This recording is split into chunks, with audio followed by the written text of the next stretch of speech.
এই দিনটি অত্যন্ত তাৎপর্যপূর্ণ দিন। এই দিন আমাদের দেশমাতা মাননীয় প্রধানমন্ত্রী জন্মগ্রহণ করেছিলেন এবং এই দিনে আজকে আমরা এই শিক্ষকদের এই অশ্রু আমরা মুছতে যাচ্ছি মাননীয় প্রধানমন্ত্রীর নির্দেশে।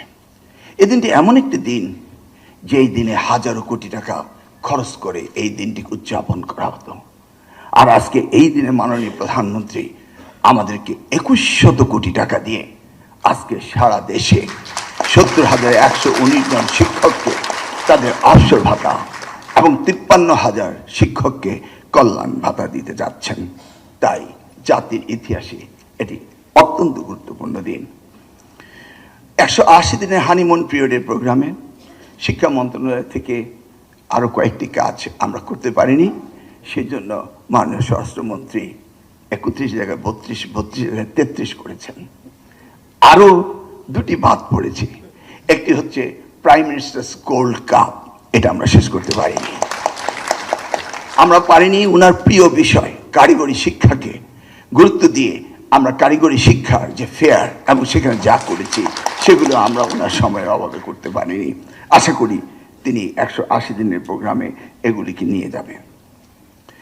আমি আসছি এবার আমাদের এই শিক্ষা খাতে এই অবসর কল্যাণ ট্রাস্ট ভাতার আজকে যে সর্বাধিক 6 লক্ষ টাকা করে দিচ্ছি, বাকি টাকা নিয়ে অনেকে প্রশ্ন করছেন এবং বিভিন্ন রকম সোশ্যাল মিডিয়াতে লিখছেন।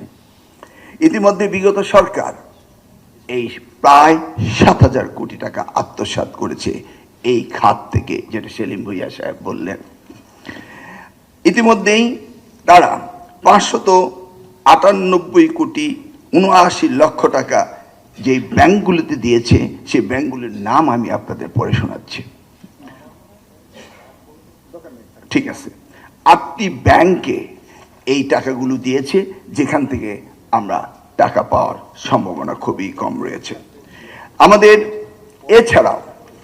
এছাড়াও সরকারি ব্যাংকে আমাদের কিছু টাকা রয়েছে, সেগুলো আমরা পেতে যাচ্ছি এবং আগামী দিনে আমাদের এই 6% এবং 4% যে অনুদান আপনারা দিচ্ছেন, মাননীয় প্রধানমন্ত্রী যে বন্ড কেনার টাকা দিয়েছেন, সেই নিয়ে টোটাল আমাদের 38,000 কোটি টাকার বন্ডের সম্পদ রয়েছে এবং এই আয় দিয়ে আমরা আজকে যে যাত্রা শুরু করলাম 1,23,000 সুবিধাভোগী কল্যাণ ট্রাস্ট অ্যান্ড অবসর ভাতার, তারপরে আগামী বছরে আমরা ক্রমান্বয়ে আপনাদের বাকি সকল টাকা পরিশোধ করব ইনশাআল্লাহ। আমাদের স্মরণ রাখতে হবে সাবেক প্রধানমন্ত্রী দেশমাতা বেগম খালেদা জিয়া, তিনি উপলব্ধি করেছিলেন আমাদের সময় একজন শিক্ষক তার সারা জীবনের সুন্দর সময়টি শিক্ষা দিয়ে যখন বাড়ি ফিরতেন, তখন আমরা একটি ফেয়ারওয়েল দিতাম, একটি মানপত্র পড়তাম। মুসলমান হলে একটি টুপি, একটি পাঞ্জাবি, একটি ছাতি, একটি লাঠি এবং এক জিল কোরআন শরীফ এবং এক জোড়া তসবিহ দিয়ে তাদের বিদায় করতাম। যে শিক্ষকরা জাতি গঠনে সাহায্য করেছে তাদেরকে এভাবে বিদায় দেওয়া যায় না বলেই মাননীয় প্রধানমন্ত্রী প্রথম কল্যাণ ট্রাস্টে 14 কোটি টাকা এবং পরবর্তীতে 89 কোটি টাকা দিয়ে এই যাত্রা তিনি শুরু করেছিলেন। এই যাত্রা শিক্ষকের জন্য অনেক অনেক পাওয়া। তাই আজকের এই দিনে আমরা স্মরণ করব আমাদের দেশমাতা বেগম খালেদা জিয়াকে, আমরা স্মরণ করব শহীদ রাষ্ট্রপতি জিয়াউর রহমানকে, যিনি এই বেসরকারি শিক্ষককে 50% বেতন দিয়ে এই সিস্টেমকে তিনি চালু করেছিলেন, সম্মাননা দেওয়া শুরু করেছেন শিক্ষকদেরকে। আগামী দিনে এই শিক্ষকদের সম্মাননা দেওয়া চলতেই থাকবে, চলবে আমাদের মাননীয় প্রধানমন্ত্রীর নির্দেশক্রমে।